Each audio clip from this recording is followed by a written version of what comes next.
Hola amigos, feliz domingo. Les deseamos, por supuesto, todo el equipo de Realpolitik en el día de hoy. Vamos a jugar un poco mejor este micrófono para que podamos tener pues la conversación que siempre tenemos pues a través de nuestro podcast, tanto Antonio de la Cruz como mi persona, Damaso Jiménez. Ande de la Cruz Piso, para los que lo quieran buscar en Instagram y en Twitter, creo que es el mismo en Twitter, y este servidor, ahí lo tienen, Ande de la Cruz, le falta el piso.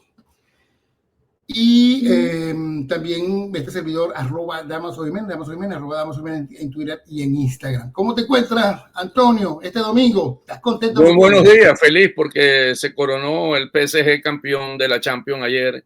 ¿Tú ibas al PSG o ibas al Milan? Yo iba al PSG porque de ahí, después que del Barcelona se fue ahí Messi, se fue al PSG y tenía a Luis Enrique como entrenador, ¿verdad? Entonces me identifiqué con ellos y además el PSG ha sido receptor de varios jugadores del Barcelona. Entonces, mira, pero fue creo que la anotación más alta en una final de la Champions, ¿eh? Totalmente, 5-0. El Milán, no sé qué le pasó. Esa es la respuesta para el Milán. No sabemos qué le pasó, no funcionó como equipo, no se comportó como fue con el Barcelona, ¿verdad? No le funcionó la estrategia de cerrarse a defender y, por supuesto, me imagino que Luis Enrique estudió esa estrategia y la entendió bien y desarrolló un partido donde no le funcionó al técnico del Milán. ¿Era necesaria la salida de Mbappé para implementar el plan de Luis Enrique? En la declaración de Luis Enrique él dice que lo extraña, pero me imagino que es una cortesía. Porque lo que pasa es que con figuras de esa estatura, los equipos giran alrededor de ellos, igual que con Messi, ¿verdad? Entonces, si no funcionan en ese momento, no es un equipo, son individualidades. Aquí, lo que vimos ayer con el PSG fue un equipo, que es lo importante.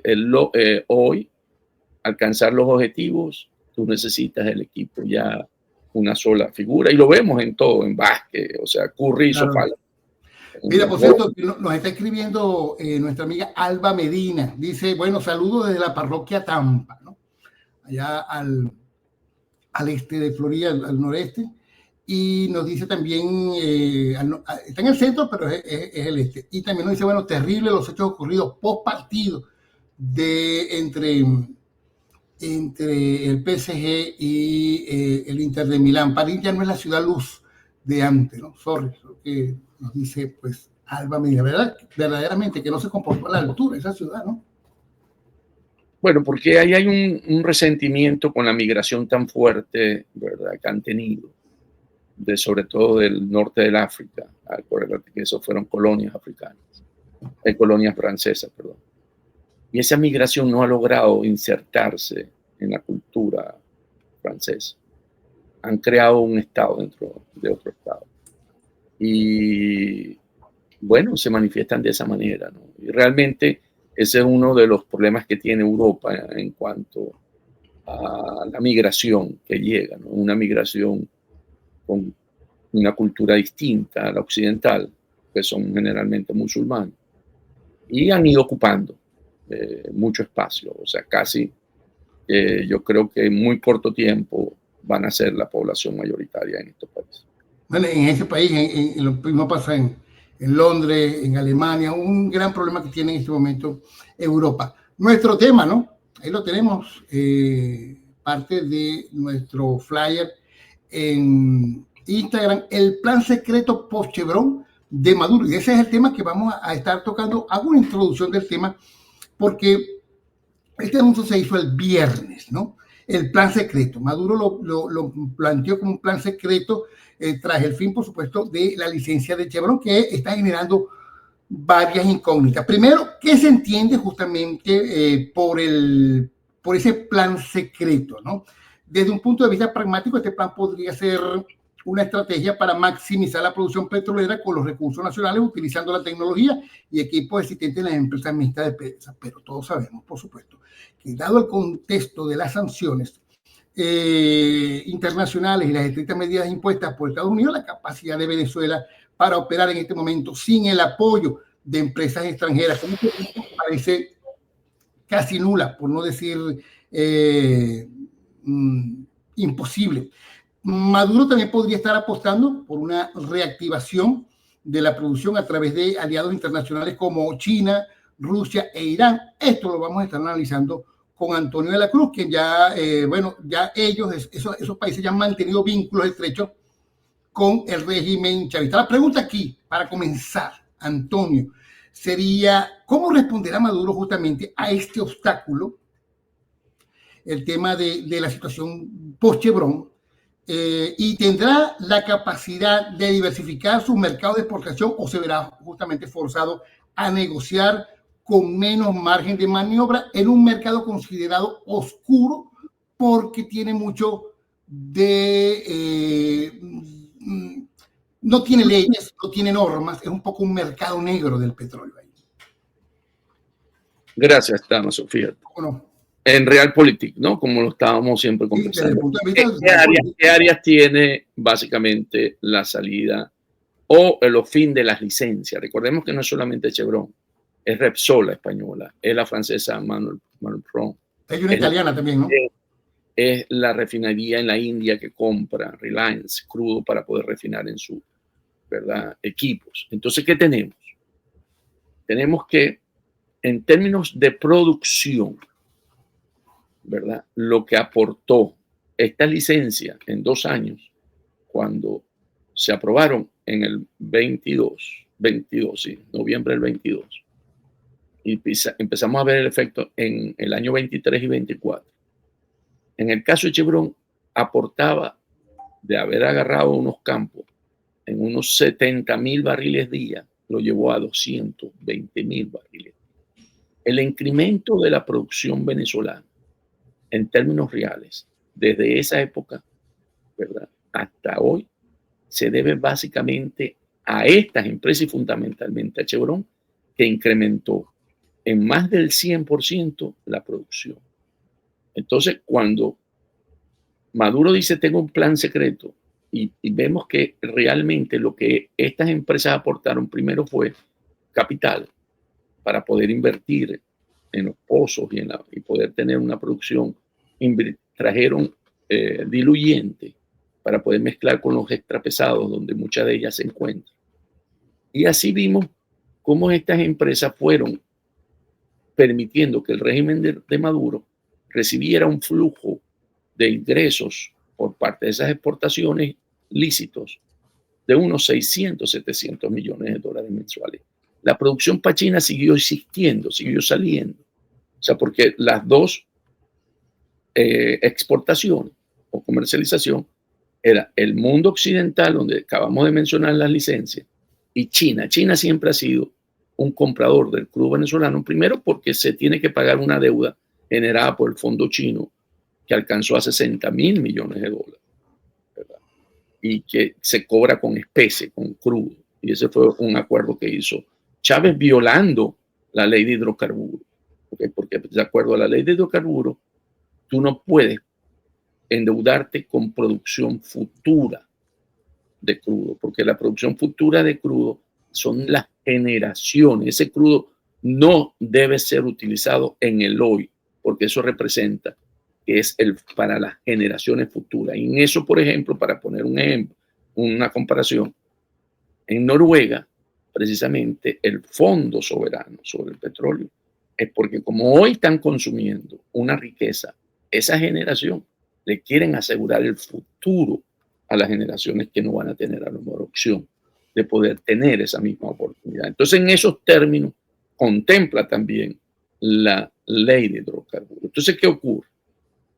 Que China siempre ha sido un mercado. Entonces, ¿qué tenemos? Al salir estas licencias, al no tener estas licencias Maduro para poder tener, y ahí vamos a tener un cuadro, una gráfica, donde vamos a ver la caída de producción según los cálculos de Kepler, que los míos están, por eso uso Kepler para que se vea una referencia, están alineados con esto, donde en mayo, esa es la gráfica, ¿verdad? Que empieza en mayo, empieza, ¿verdad?, se cae el fin de las licencias Y según fuentes secundarias y otros, la producción nunca llegó a 1 millón, pero estaba en 863,000 barriles día. En junio se estima una caída del menos 6%, que esos son equivalentes a 54,000 barriles. Y en septiembre estamos viendo que esa caída llega a 720,000 barriles, cae más o menos en los estimados 140,000 barriles en 4 meses. Entonces, ¿eso qué implica? Eso implica menos recursos para Maduro en términos de exportaciones para acá. Y por supuesto, esto asumiendo sin poner la condición de que hay unas sanciones secundarias sobre el que compre ese petróleo venezolano que se exporta con un 25% a todas las exportaciones de ese país. Si nosotros además agregamos en este escenario, en este análisis, esa otra esa otra medida, ¿qué pasa? Que más bien lo que va a haber en Venezuela es producción que vas a tener que parar aguas abajo o aguas arriba, en términos de que al llenarse los tanques, ¿verdad? Los patios de tanque, no vas a poder seguir bombeando crudo porque se te va a desbordar el tanque y vas a tener problemas operacionales. Y eso podría ocurrir, ese escenario podría ocurrir si se aplica esa licencia, esa sanción. ¿Por qué?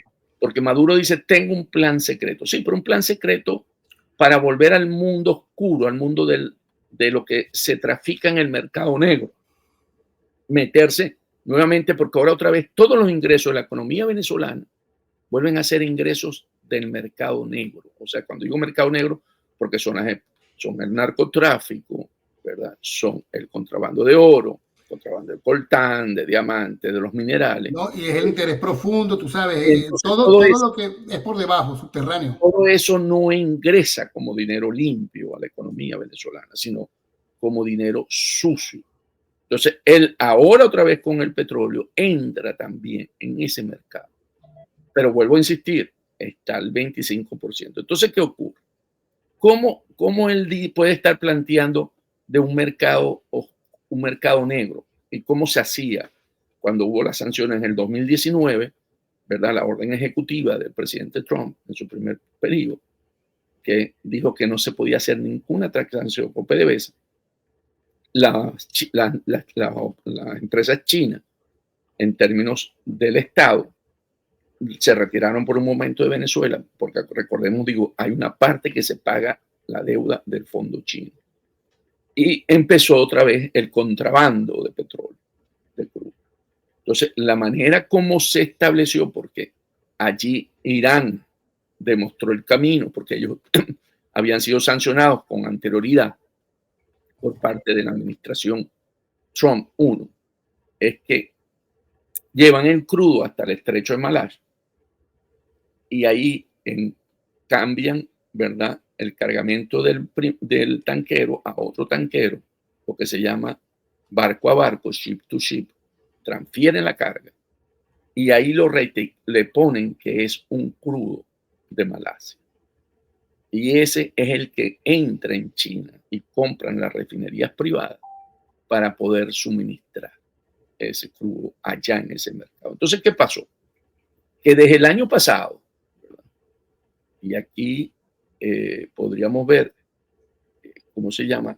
Cómo han venido manejando desde el año pasado, y este es un trabajo que hizo Reuters conjuntamente con Tanker Trackers, que para evitar, porque ahí tienes que dar mucho descuento, cuando tú vas y haces el ship to ship en Malasia, Venezuela, ese crudo se estaba cotizando menos $25 el Brent, el precio del crudo de Europa, que es el marcador. Hay dos crudos marcadores, el Texas WTI y el Brent, que es el de Londres, el de Inglaterra. Entonces, estaba cotizándose 25%, porque tiene los riesgos, porque el viaje es largo. Y para comparar con los otros crudos que están sancionados, para que hagamos referencia, el crudo iraní, que también se vende en ese mercado, porque es el único que lo está comprando, porque China, por su gran incremento en términos de crecimiento económico, necesita energía y no produce suficiente barriles como Estados Unidos hoy. Hoy Estados Unidos es el gran productor de petróleo en el mundo. China necesita más o menos, consume unos 12 millones de barriles día y está produciendo como unos 4 o 5. Entonces él tiene que comprar alrededor de unos 7 o 8 millones de barriles día para satisfacer su demanda interna. Entonces, ¿qué ocurre? Que en iraní se cotizaba menos, entre 15, menos 10, 15 dólares por debajo del Brent. Y el ruso, el Ural, por las sanciones con Ucrania, ese estaba cotizando alrededor de 20 por debajo. Entonces Venezuela era el crudo más barato. Entonces, ¿qué pasa?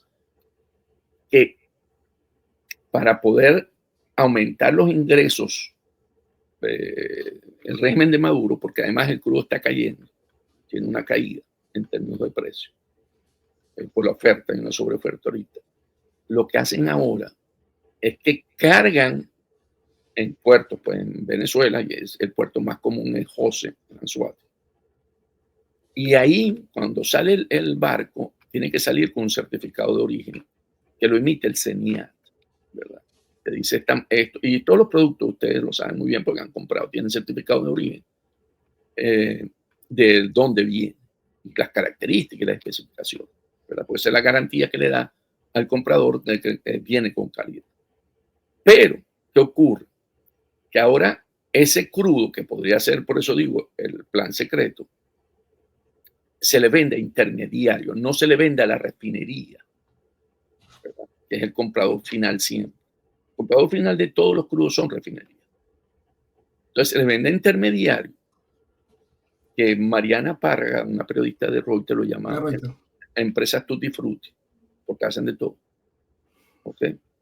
Y esas empresas fantasmas reciben el crudo, o sea, por supuesto, ellos son los que llevan el barco, el tanquero. O sea, y allí, en mismo Venezuela, modifican el certificado y dicen que ese es un crudo que sale de Brasil. Un crudo brasileño, lo llaman bitumen pesado Brasil. Y así evitan la escala en Malasia, donde ahorran tiempo, porque en el chip to chip toman tiempo y costos. Y aquí hay algo muy importante, porque así como uno usa los VPN, ¿verdad? Que tú dices, estoy en Madrid, pones el VPN. Y para las otras computadoras que te están siguiendo, está en otro lado. Está en otro lado y además puedes ver programas. Por ejemplo, aquí está bloqueado NTN24 en Estados Unidos porque entra por la cablera. Cuando yo lo quiero ver en directo, pongo mi VPN en Madrid y me deja entrar, porque esa no está bloqueada, la señal. Entonces, igual que eso, ¿verdad? ¿Qué hacen los transportadores del crudo, los buques? Que hay una manipulación, se altera las coordenadas satelitales, lo que se llama el transponder, ¿verdad? Y el barco simula que está saliendo de un puerto brasileño. Entonces, fíjate, tienen el certificado de origen, simulan que están saliendo de Brasil y van directamente a China. No necesitan hacer el transbordo. Y ese crudo lo está comprando, generalmente lo compra las refinerías. Pero disculpa, Antonio, ahí contarían con la complicidad de Brasil, en el supuesto, en el caso hipotético que nos estás contando, ¿no? Cuando se hizo la denuncia, ¿verdad? Se consultó con los brasileños y ellos dijeron que ese crudo no es de ellos. Ellos no producen un crudo pesado. Ellos son crudos medianos y livianos. Eso fue lo que dijeron. No dijeron que si había gente participando. Por supuesto que hay gente participando dentro de esas mafias que otorgan esos certificados para que sea brasileño. ¿Por qué? Porque ese crudo bituminoso no tiene cuota en China. El gobierno chino le puso cuota al otro resto de los crudos, pero al bituminoso, como es para asfalto y eso, no tiene cuota. Entonces, por eso es que lo venden. Pero ¿qué pasa? Que la agencia aduanal china, que registra estas embarcaciones que llegan, porque ahí no está la mafia, no pueden, es la que está registrando. Mire, aquí está entrando un crudo con esta característica y se ve que el volumen es muy alto. En el caso del trabajo de Reuters, ellos estiman que por ahí se cobró $1.200 millones para el régimen de Maduro con un equivalente de envío de crudo, ellos lo usan en toneladas, ellos usan el sistema métrico, pero para calcularlo para los que están viendo este programa, son más o menos como unos 90 a 100 mil barriles día. O sea, de esa producción que va a China, hay una producción que está yendo por este camino. ¿Okay? Y eso fue para un periodo de 9 meses. Estuvo el estudio. Entonces, ¿qué pasa? Que lo otro que hacen estas empresas intermediarias es que cambian la residencia de las empresas mensualmente. Hoy están registradas en Panamá, mañana están registradas en Arabia Saudita, Emiratos Árabes, en todos los que son paraísos, para que no puedan ser traqueadas en el tracking, para no poder ser perseguidas. Entonces, entonces estamos hablando de un mercado totalmente corrupto, ¿no? Este es un mercado que a raíz de las sanciones, vuelvo a insistir, por parte de Estados Unidos, que se las colocó primero ahí a Irán, han buscado cómo evitarlo. Igual Corea del Norte tiene sanciones, pero no de petróleo, sino de otro producto. Y Europa sancionó también a Rusia. Entonces es la manera de darle la vuelta a la sanción. ¿Okay? En ese sentido, es un mercado. Si nos vamos a la época de los piratas, es un mercado pirata. Que asaltaban las embarcaciones españolas para llevarse el tesoro.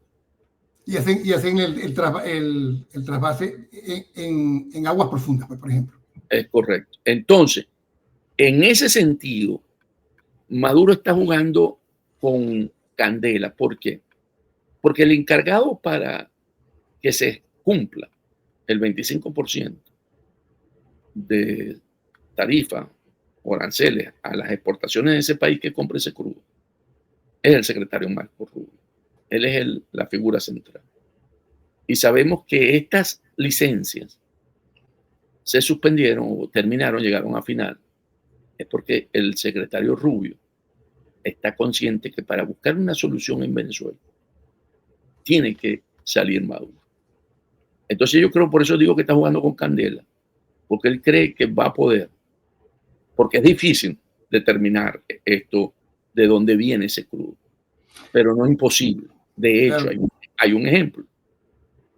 Recientemente la administración Trump sancionó a una flota de barcos de esos que manejan esos crudos en mercado negro, iraníes. ¿Okay? Y entonces tú me dirás, ok, ¿la sanción qué significa? Significa que tienen multa, que no pueden seguir cargando ese crudo. Si lo carga, ya están registrados, ya se sabe. Entonces, con barcos en el pasado, algunos barcos que cargaron crudo en Venezuela también, pero fueron muy pocos, ¿verdad? Fueron determinados. Entonces, pero aquí no importa, porque aquí es quién lo compró. O sea, pongamos el ejemplo. Yo me llevo el crudo y se lo vendí a la refinería china. Entonces ahí la sanción viene a China. Y todo ese petróleo, entonces la única manera de salir, ese plan secreto lo que implica es que todo se lo va a comprar China. En todo caso, China, Rusia, a ver, no sé, la India yo creo que ya no tiene tanta compra de crudo. Es más, creo que frenó, inclusive ya no está en el grupo de los BRICS. Pero ¿cuál sería el papel de estos aliados fundamentales de Venezuela, o en este caso de Maduro, con este plan? ¿Y cómo han sido fundamentales pues, para la operación, para este tipo de operaciones petroleras? ¿En cuánto les pueden ayudar para estas marramucias que forman parte del plan secreto de Maduro? En cuanto a pensar de que las empresas chinas petroleras, las empresas rusas y las empresas iraníes estén interesados en ir a producir crudo en Venezuela, es un sueño de obra. ¿Por qué? Rusia está tratando de colocar su crudo en el mercado porque está sancionado y lo está colocando, definitivamente. O sea, ellos tienen ahí una oferta, porque al no comprarle a Europa todos los volúmenes que antes consumían de parte de los envíos rusos, ellos están colocando ese mercado en China. Cuando ves a los iraníes, están en la misma situación. Ellos tienen crudo que exportar a China. Y cuando ves a China, China no aumenta la producción en las asociaciones estratégica que tiene en las empresas mixtas con PDVSA desde el 2016. O sea, no ha vuelto a incrementar su producción. La producción, así como uno dice, cuando le dieron a Chevron la licencia, aumentó en más del 100% la producción. Las asociaciones donde está China participando no ha aumentado la producción. Entonces, cuando tú oyes esos tres países de referencia, cuando Maduro dice, es que vamos ¿a contar con qué? No lo vas esos países no tienen ningún interés, porque están colocando el crudo de ellos, porque producen en Venezuela, aumentar. Vamos a suponer que siquiera la aumente, mantengan la producción, porque la producción va a tender a decaer. ¿A dónde vas a colocar esa producción si está compitiendo con el crudo? Bueno, lo voy a cambiar por combustible, porque tampoco Chevron ¿qué hacía? Chevron llevaba combustible, llevaba nafta para mezclar con el crudo pesado, diluyente, llevaba aceite, lubricantes, todavía. O sea, fíjate todo lo que llevaba Chevron. Llevaba gasolina base, llevaba gasolina para avión, Jet A1, que se llama. Entonces tú dices, ok, yo ahora con mis refinerías no me funcionan, yo voy a intercambiar, voy a entrar en un trueque. Sí, está bien, hacer el trueque, pero ¿dónde coloca el crudo Irán? Yo prefiero venderte todos esos productos refinados a tener que traerme un crudo que después tengo que refinar, que no lo estoy usando en mi refinería, sino que lo va a tener que vender en el mercado. Otros dicen, bueno, es que lo vamos a hacer por el lado cubano, que se hacía. Vamos a triangular las ventas, porque son otros países, tú sabes, oscuros. Sí, eso puede suceder. Pero lo que estás haciendo es que estás dando una comisión en Cuba, porque ellos te van a cobrar la parte del broker.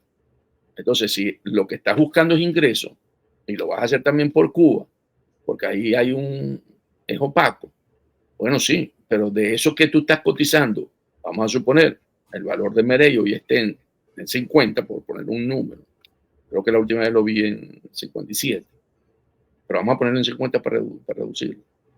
O vamos a poner el Brent, que es con el medidor, que esté en 67, ese sí está más reciente el número.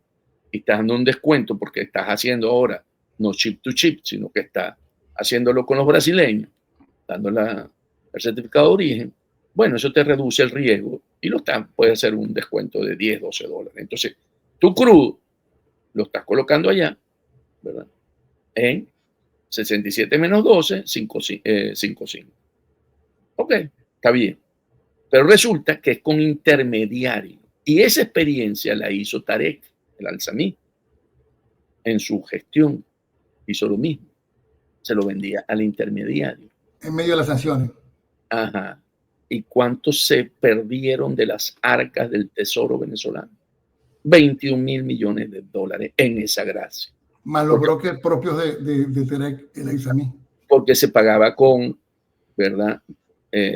Monedas, ¿verdad? Como el Bitcoin, todas estas. Y no tenía trazabilidad. Y otras con aviones de dinero que vienen, ¿verdad? Porque al no poder tener, al ser el crudo cotizado en dólares, tampoco puedes usar el sistema del dólar, el SWIFT. Entonces tienes que traer el cash desde donde lo estás pagando. Entonces llegan aviones con euros, aviones con, ¿verdad? Y después si le metemos a todo esto la historia reciente de Delcy con España, ¿verdad? Que montó empresas ficticias. Cuando digo ficticias porque no operan en Suiza. Son empresas de maletín. De maletín, correcto. Con socios en España, del gobierno español. Y vemos cómo triangulaba y daba el crudo a 30 dólares, ni siquiera mucho mayor descuento.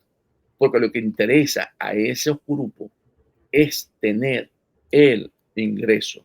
No le importa la parte de tener recursos, porque como lo hemos hablado anteriormente, de acuerdo con las licencias a Maduro en los 2 años eso, le entraron más de 14 mil millones de dólares por las autorizaciones de la licencia, porque el argumento en ese momento era, yo no soy competitivo electoralmente, pues no puedo hacer una gestión de gobierno, porque como estoy sancionado, yo no puedo, no tengo cómo. Y dijeron, ok, Biden se comió esa luz. Pues, ok, está bien, vamos a darle la licencia. Chevron, que venía diciendo, dame la licencia para cobrarme la deuda, porque me deben una deuda. Maduro engañó a Biden. Totalmente. Entonces, fue la gran estafa de Maduro, la gran estafa de Estados Unidos. Juan González con Maduro engañaron a Biden. Entonces, terminé porque ¿qué ocurre para terminar este cuento? Entonces, ¿qué ocurre? Que cuando le dieron los 14.000 millones, hermano querido, usted vio el aumento salarial, no hubo aumento salarial. En Venezuela no ha habido aumento salarial en los últimos 3 años, $1,5, $2, $3. Ni han habido nuevas escuelas, ni han habido nuevos hospitales, no ha habido mejoramiento en los servicios públicos, la luz se sigue yendo. Entonces tú dices, ¿y qué hicieron con los 14.000 millones de dólares? Lo usaron para la corrupción, claro, para mantener su coalición ganadora. Y su represión. Ahora fíjate, puertas adentro, porque has hecho un análisis desde afuera y prácticamente nos está diciendo, Antonio, que este plan que acaba de anunciar Maduro es sencillamente un guiso de Trump, un parapeto de piratas, ¿no? También hablaste del mercado. Pero vamos a hablar puertas adentro. El hecho de que Maduro continúe con su discurso de ser un gobernante autosuficiente y está hablando con Delcy Rodríguez de independencia productiva, pues obviamente refleja una desconexión con la realidad económica de Venezuela hacia el mundo, ¿no? Si bien este discurso puede fortalecer un poco su imagen interna después de las elecciones, algunos lo ven como muy fortalecido, la posibilidad de un resurgimiento económico real en el corto plazo es prácticamente nula, ¿no? La falta de infraestructura, el colapso de la industria manufacturera, por ahí están hablando de la revolución industrial, pero deja todo esto, esta situación sin talento, sin posibilidades de inversión extranjera, deja muy poco margen para un regreso a la estabilidad económica. ¿A qué se enfrenta el venezolano de a pie con estos anuncios del plan secreto de Maduro? Se enfrenta a una narrativa que permite, y aquí vamos a ver lo que yo desarrollé, que la coalición ganadora. Maduro, ¿quién lo sostiene? Maduro lo sostiene, ¿verdad? Definitivamente, una coalición que está compuesta ¿por qué? Por mandos militares y policiales, ¿verdad? Que controlan todo el mercado. Ellos están más financiados por las actividades ilícitas del contrabando, del narcotráfico, ¿verdad? Que manejan todo ese flujo de que no es petrolero y que tienen acceso a ello. Entonces, eso básicamente Maduro busca que esa coalición, esa parte que forma parte de esa coalición, ese sector, no le sea desleal. Y también, por supuesto, tienen la parte, lo que compone esa coalición, las élites partidistas, que son leales, que son los que reciben los contratos públicos, ¿verdad? Que son los que están en el negocio, pues los que están metidos, ahí podríamos decir en el pasado los bolichicos o los tipos nuevos bolichicos, ¿verdad?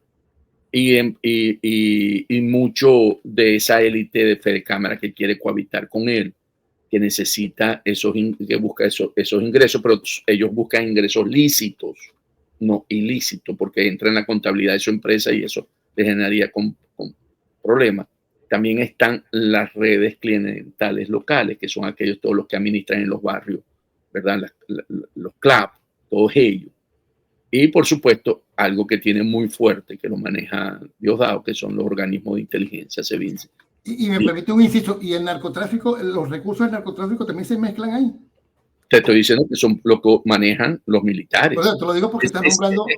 Ese negocio hoy está en manos del cartel de los Soles, ¿okay?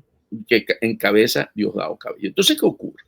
Cuando tú me dices a qué se enfrenta el venezolano de pie, a una narrativa que lo que está diciéndolo es, porque ¿cuál es la señal también con el fin de las licencias? Estados Unidos no apoya a Maduro, porque con Biden se decían, bueno, hay negociaciones, hay conversaciones, no van a querer, y por eso el Grenell usó Trump no quiere cambiar gobierno, porque esa es la narrativa que le sirve a Maduro. Entonces, cuando tú le dices, le retiró, y por eso yo hablé del secretario Rubio, no, ese es Grenell que tiene ese comentario, y sí lo dijo en Arabia Saudita, pero lo dijo en el contexto de Arabia Saudita. ¿Okay? no en el contexto latinoamericano. Entonces, cuando Marco Rubio sí cree que para la solución en Venezuela tiene que haber la salida de Maduro, es distinto, porque esa es una señal que va a esa coalición ganadora, sobre todo al sector militar, que dice, oh, Maduro no tiene el apoyo y esto, y como están encausados por esas actividades ilícitas, tienen precio por sus capturas y tienen casos abiertos en la Corte Penal Internacional. Entonces dice, oh, como que vamos a evaluar cómo se ve eso. Es la lealtad, porque aquí el intercambio básico es la lealtad a cambio de privilegio. O sea, estos grupos son leales a Maduro si reciben privilegios.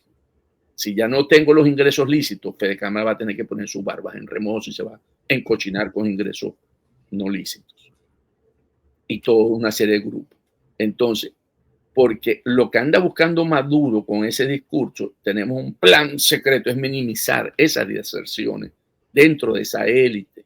¿Y tú crees que esa presión económica podría generar fracturas dentro de esos sectores aliados, incluyendo Fede Cámara, y estamos hablando también de la Fuerza Armada, ¿no? Eso es lo que busca seguir actuando en esta línea de acción que no se termina aquí. Aquí tiene que suceder y ojalá. O sea, no lo estoy diciendo que va, sino ojalá. Es la captura de algunos de esos buques cargados de crudo que van al mercado negro y, si es posible, determinar en qué país se los compró. Porque apenas esa señal se dé, el mercado de ese crudo se cierra, porque nadie va a querer, porque el mismo gobierno de ese país le va a decir a los compradores de ese crudo, ustedes tienen prohibido comprar ese crudo porque está afectando a todas las exportaciones de este país.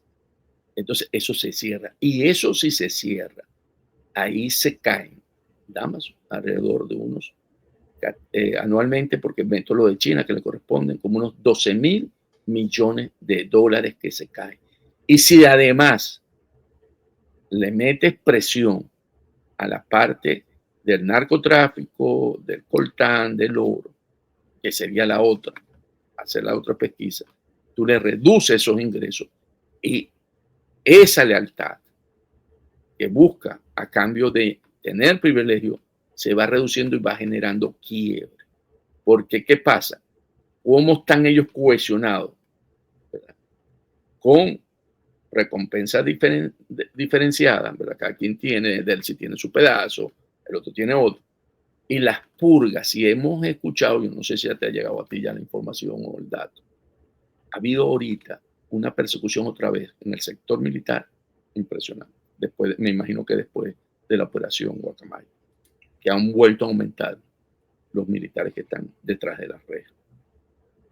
Entonces, porque la relación de eso que está hoy en Venezuela, de esa organización criminal con la población, es excluyente. Por eso yo te dije, de los 14,000 millones que le entraron en los 2 años, ¿qué le tocó a la población? Nada. Son excluidos. Porque la ciudadanía no forma parte de esta coalición de Maduro. Maduro no gobierna para el pueblo, o no está ahí, porque no es un gobierno. No, y eso sería una buena respuesta para la gente que está diciendo, mira, pero es que con el tema de las sanciones, el más afectado es la población venezolana, es que siempre ha sido afectado, porque con el ingreso de esos recursos y con los planes que implementó Biden con Chevron en Venezuela, pues nada de ese dinero llegó a la población. Para finalizar este tema, porque tenemos otro, el tema, y bueno, Maduro está anunciando que ya Estados Unidos no tiene jurisdicción en el tema petrolero venezolano. ¿Cómo crees tú que va a tomar eso la administración Trump, específicamente pues Marco Rubio, secretario de Estado? ¿Van a dejar a la libre o van a reforzar? Ellos dicen que no tienen jurisdicción porque saben que corren el riesgo de la sanción del 25% a ese crudo que se compra. Por la compra de cada país al crudo venezolano. Entonces, en ese sentido, China lo acompaña de alguna manera en ese criterio. Sin embargo, por eso te digo, son dos componentes. El componente del que lo transporta y el componente del país que lo compra. Porque los dos tienen sanción. Entonces, si yo sanciono al que lo transporta, se le reduce la flota del mercado negro, vamos a llamarlo así, del mercado pirata, la flota pirata, para recordar la época de los piratas. Que eran muy, ¿verdad? le tenían, ¿verdad? Perseguían a los buques o a la Armada Española para quitarle el tesoro. Y lo otro es en los países. Pero entonces si China se restea y dice, no, vamos a seguir comprando, crea fricción con esto que está ahorita negociándose entre China y Estados Unidos con las tarifas. Entonces yo creo que China en este momento no está muy ganado. O sea que podríamos decir que el discurso que escuchamos el viernes es un discurso de un envalentonado sobredimensionado, completamente. Totalmente. Es un discurso para la coalición ganadora, es un discurso está sudando. Militares. Mira, quiero pasar a otro tema rapidito porque nos queda un breve tiempo, ya más corto, y es justamente después de las fraudulentas elecciones del domingo pasado, un teatro en el cual Maduro pretendió pues darle visos de legitimidad a un gobernador, se llama Ney Villamizar, comandante de la Armada. Lo tenemos ahí en pantalla, como gobernador. Es un giro inesperado. Maduro ha tratado de intensificar su reclamación sobre el territorio del Esequibo, una región con disputa con Guayana, nombrando pues a este señor como gobernador y otro funcionario de un proceso electoral altamente cuestionado. Y este movimiento pues ocurre en el marco de un fraude electoral sin precedentes.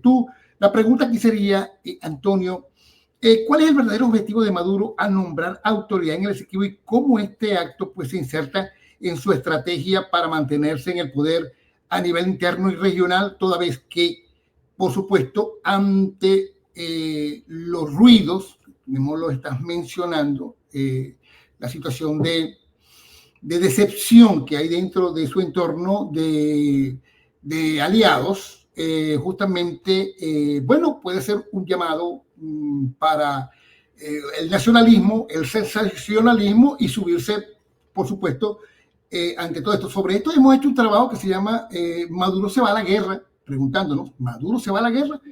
Sobre toda esta situación. ¿Cómo estás viendo, pues, esta estrategia que algunos podrían denominar como la última estrategia de Maduro? Porque recuerda, no sé si lo recuerdas tú, a Leopoldo Galtieri, que jugó con ese nacionalismo en Argentina con la guerra de las Malvinas en el año 82.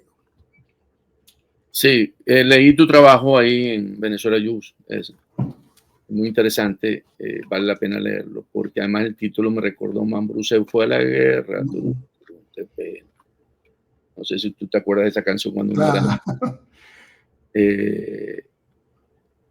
y quizás cuando vendrá, ¿no? Decía al final. Entonces, definitivamente aquí Maduro necesita recoger que no haya en el sector militar resquebrajamiento. ¿Por qué? Porque es el único que hoy le asegura, después que vimos toda esta coalición ganadora, que lo puede sostener todavía en el poder. Y a través de los eventos electorales que ha querido montar para demostrar que tiene una base de legitimidad, que aunque él no la busca por ahí, él la busca por la lealtad, pero necesita mantenerlos cohesionados porque no tiene los incentivos para comprar a todas las Fuerzas Armadas, porque se le está reduciendo cada vez más los ingresos y la parte ilícita está siendo manejada ya por un sector, una cúpula, y no hay mucho más por donde repartir. Entonces, ¿qué pasa? Como lo señalaste, ahí básicamente está jugando al nacionalismo. Hay un acto que hizo Padrino López hace como 2 lunes, no este lunes ni el pasado, donde le pedía que no se creyeran dioses porque tenían las armas a las Fuerzas Armadas, que tenían que mantener la unidad. Ahí él dijo mucho ahí en ese mensaje.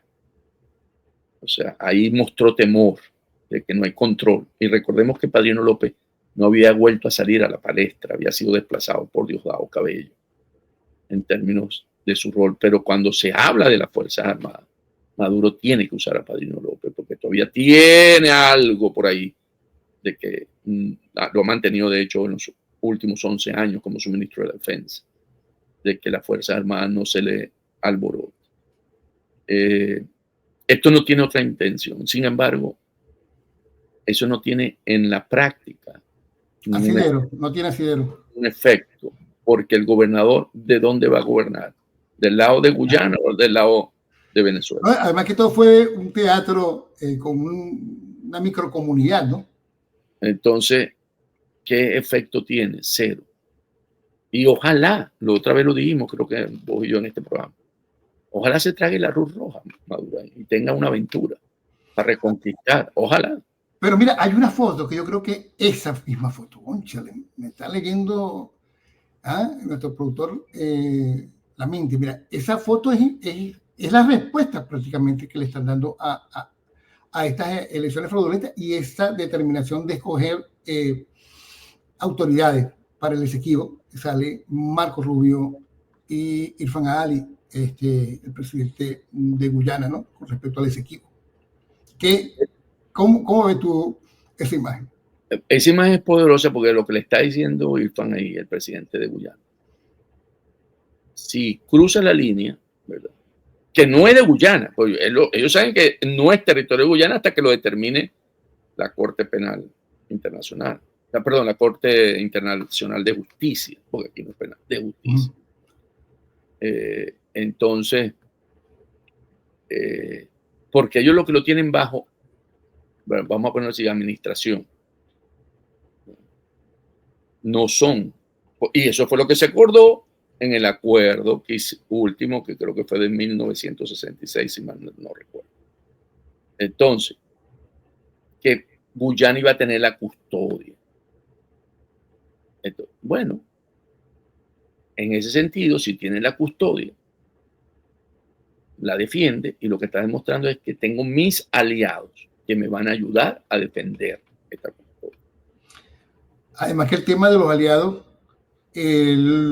que tiene Maduro son los aliados que tiene Guyana para explotar petróleo, porque sería el conflicto es petrolero prácticamente allí en Guyana. Y ahí, como lo acaba de señalar, hay un país que va a jugar neutral, porque él está explotando crudo en Guyana, es China. Mira, la Exxon, cuando determina el yacimiento en Guyana, en las aguas de Guyana, aguas profundas, no tenía el capital para hacer todo el trabajo que continúa de ahí, la sísmica que se le dice. Y que financió esa parte fue China, la empresa china, la China National Offshore Oil Company. O sea, aquí los intereses de China son importantísimos en términos de Guyana. Y ha desarrollado muchas de las actividades de China en Guyana. Entonces, China va a jugar neutral, vamos a suponer que no, pero Estados Unidos está ahí, Brasil está ahí. El Reino Unido ofreció su respaldo porque fue una colonia del Reino Unido.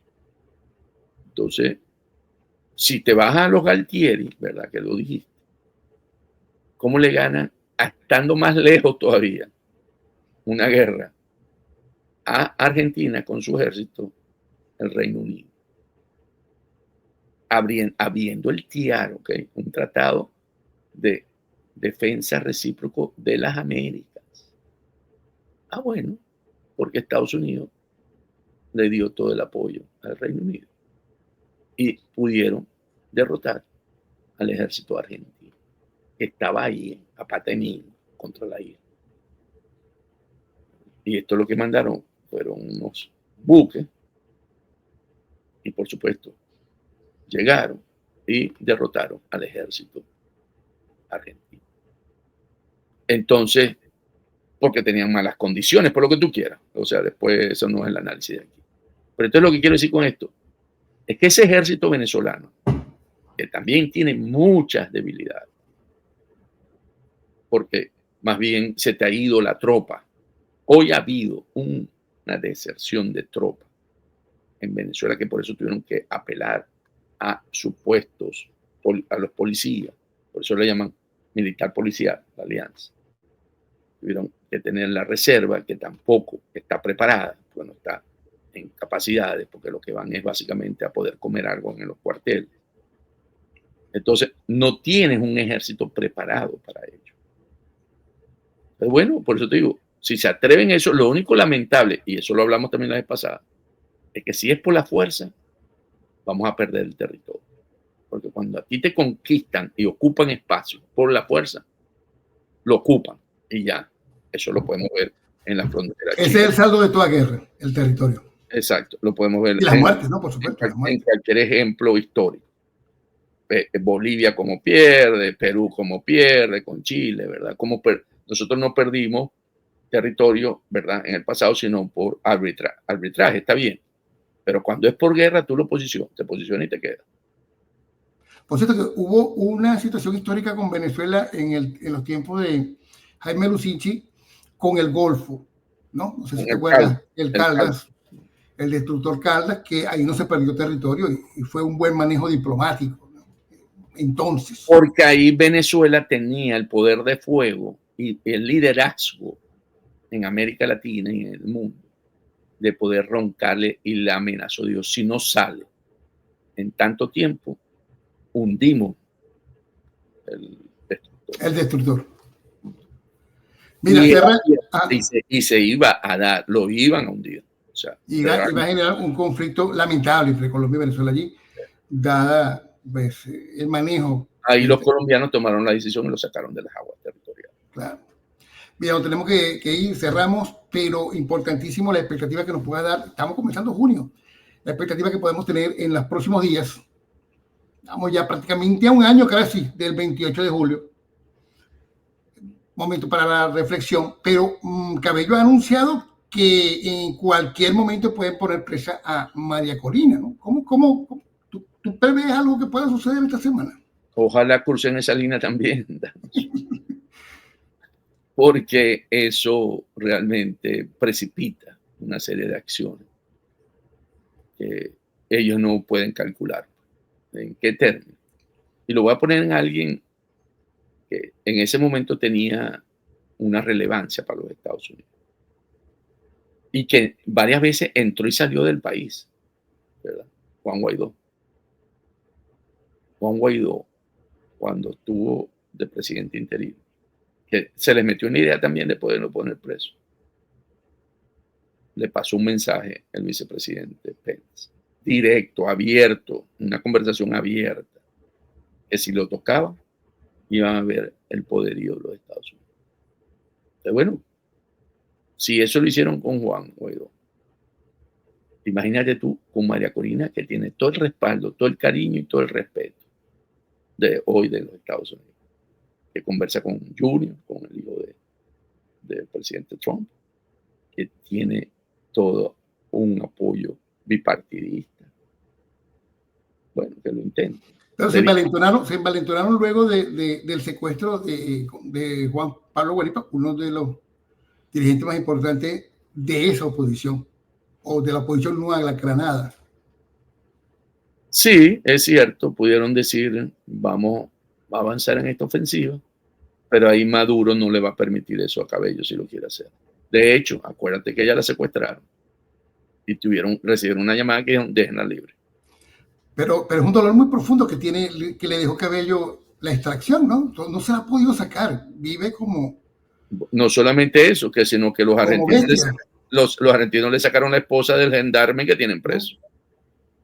Claro. Para cerrar, ahora sí, escenarios, mes de junio. Luego de este fraude, vendrá otro fraude. Por ahí están hablando de un fraude municipal ya. Es decir, viene fraude tras otro, engaño tras otro, estafa tras otra. Se puede... Mes de junio. Efecto de la salida de la fin de las licencias. Eso se va a ver en junio algo fuerte, porque estás vendiendo ya el crudo en mercado negro. Y puedes tener consecuencias importantes si son capturados algunos buques o sancionado el país que lo compra. Eso va a tener un efecto importante. En mes de junio vamos a ver dentro del país una situación que se vaya incrementando, una situación económica fuerte. El paralelo se va a seguir incrementando. Tú sabes que hicieron lo siguiente para no manejar eso como siempre lo hacen. Ahora las páginas que muestran la paridad entre bolívar dólar, le dijeron que no podían publicar. Y la única manera de poderlo hacer, lo que yo vi el viernes, fue que ponen 1 a 1, pero abajo ponen la referencia como en negativo, menos 135, por ejemplo, como si hubiera una caída. Cuando es menos, siempre una caída. Entonces tú lo están reflejando de esa manera. Seguro que se lo van a prohibir nuevamente, porque ellos lo que hacen cuando eso ocurre, porque mueve a los sectores y es como se cotiza la venta, ¿verdad? Cuando alguien va a comprar, te cotizan es al paralelo, no al oficial del Banco Central, del cambio. Entonces, por la cuestión de la reposición de la mercancía, porque se la van a vender a ese precio. Entonces, ¿qué ocurre? Que vamos a ver eso. Vamos a ver mucho protesta social porque realmente no alcanzan. $1.15, 50, salario mínimo más bono, pon que llegues a 100. Eso no alcanza para poder llevar los alimentos a la casa, pagar la cesta básica, ni siquiera un cuarto de la cesta, sino vas a sobrevivir y eso va a generar mucha presión. Los presos políticos van a tomar realce porque cada vez son más y no se tiene información. Entonces va a haber protestas. Hemos visto ya como los hijos de esos presos políticos han salido a denunciar al régimen sin miedo, además. ¿Okay? Correcto. Y pienso que, bueno, dejémosle la sorpresa a María Corina Machado, que siempre nos tiene una sorpresa. Vamos a estar pendientes. Muchísimas gracias a todos ustedes, amigos, por seguirnos con nuestro podcast Realpolitik, donde hacemos, pues, por supuesto, siempre una lectura distinta, ¿no?, con respecto a estos temas cruciales geopolíticos que impactan o tienen algún impacto entre nosotros los venezolanos, ¿no?, o en nuestro país. VenezuelaUSA.org pusieron un punto, pero esa es la página web, pero también VenezuelaUSA.org, todo pegado, nuestra página, que está esperando, pues, por supuesto, que le den a la campanita y se suscriban. Vamos a aumentar ahí nuestro perímetro, ¿no?, de suscriptores, y lo queremos hacer para seguir con este tipo de análisis y de programa que llevamos a cabo con Antonio de la Cruz. Antonio, nos despedimos entonces. ¿Tienes algo guardado? ¿Tienes algo guardado bajo la manga? No, nada, absolutamente no. No hay juego hoy, no hay juego hoy. Ya se acabó por lo menos el de fútbol, ya terminaron casi todas. O sea que hoy no vas a tener no, depende, puede ser que haya deportiva. Estamos en el Roland Garros en París, el tenis están las finales ya también del básquetbol, del NBA, está el béisbol, están jugando Los Ángeles contra los Yankees ahorita en Los Ángeles. Bueno, amigos, cualquier resultado se meten en el ex de Antonio de la Cruz, que además del análisis político, también es un ferviente persona con datos importantísimos sobre la actualidad deportiva, que es otra de las facetas de Antonio. Antonio de la Cruz, amigo. Muchísimas gracias. Nos despedimos.